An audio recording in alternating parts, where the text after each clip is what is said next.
Today,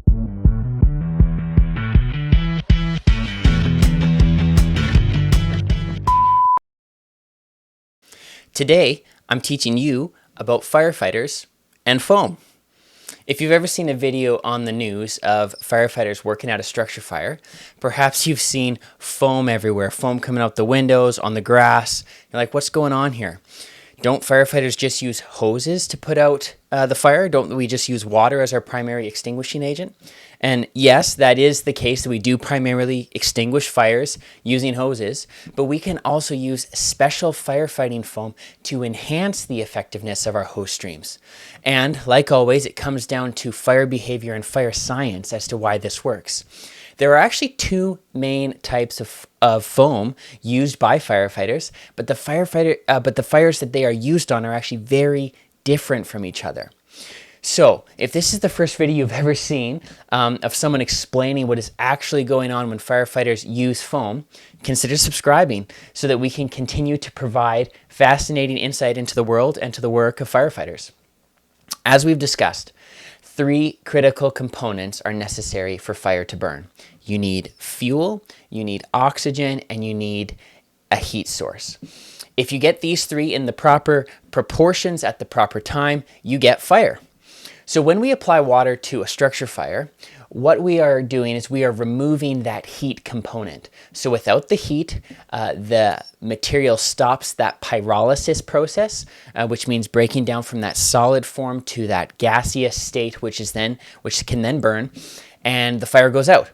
So if pyrolysis is a new word to you, take a look at my previous video where I explain how wood cannot burn, and I go through the whole pyrolysis process.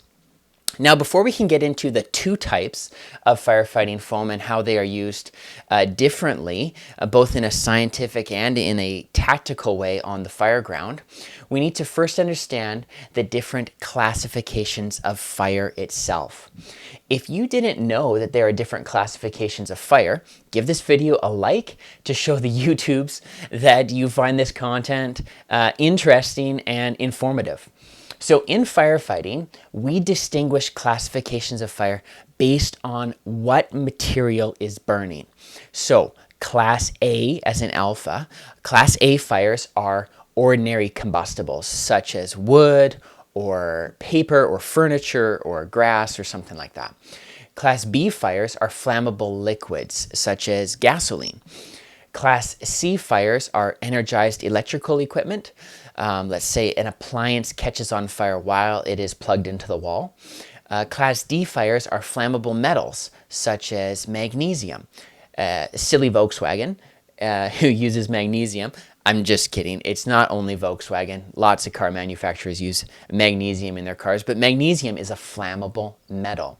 And finally, we have Class K fires, which are kitchen cooking oil fires, such as vegetable oil in a deep fryer.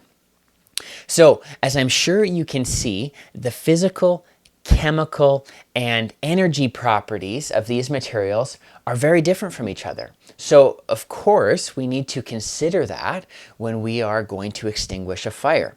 Firefighting is not a one-size-fits-all profession by any means. So, as you may have already guessed, the type of firefighting foam we use is designed specifically for one of these classifications of fire. And of these classifications, the ones that we are typically using in the fire service are Class A foams and Class B firefighting foams. So these are the most common industry-wide. So at a house fire, we're going to use a Class A foam. And at a diesel spill fire, we're going to use a Class B foam, matching the foam type to the material that is burning. Now, that's cool, but I haven't told you yet what actually makes the foams different. And that is where the science part comes in. And how these foams help me put out a fire is very different.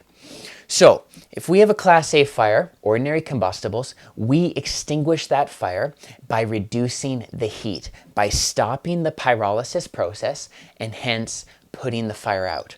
Again, if this is a little bit of gibberish to you, Go back and watch my previous video on why wood cannot burn, where I've explained the whole process. Go check it out. So if we are trying to enhance the cooling process, how can we do this? How can we use foam to accomplish this? It comes down to surface tension. Yeah, that may not be intuitive. It comes down to the surface tension of the water. So when you observe, let's say, a water bug, a water strider, walking across the surface of a pond, that bug can do that because there's almost like a skin or a film that's formed on the surface of water, and it's caused by the molecules attracting to each other near the surface. So just like the film on the surface of a pond, it doesn't allow the legs of that water bug to penetrate through the surface. In the same way, that surface tension that forms around, let's say, a water droplet prevents that water from penetrating deep into a material that's on fire. So water will cool materials and put the fire out, but some of it will also hit the material, bead, and run off without effectively cooling the area. So what does a Class A foam do then? So it is a chemical formula that simply reduces the surface tension of the water. As we often say in the fire service, Class A foam makes water wetter. It allows that water to penetrate deeper into the material. So with less surface tension, more water is absorbed, and thus more heat is absorbed, and cooling can occur. This allows us to use less water, which can reduce the amount of property damage we do, and it also puts the fire out faster. It's a win-win, right? Class B foam works in a surprisingly different manner. As we've discussed before, a fuel like gasoline produces flammable vapors at below freezing temperatures. So even if we could somehow reduce the temperatures of a Class B fire to the temperature of the water that we are applying, which is obviously above freezing temperature if it's not in the form of ice, right? We wouldn't really be able to put the fire out, and we'd probably just spread that burning fuel around, making things much, much worse. So if we can't remove the heat component very easily to put the fire out on a Class B fire, what other lever can we say? What other lever can we pull to put a Class B fire out? Think back to that fire triangle. We need the fuel, the heat, and the oxygen. So for a Class B fire, it's actually the oxygen supply that we target.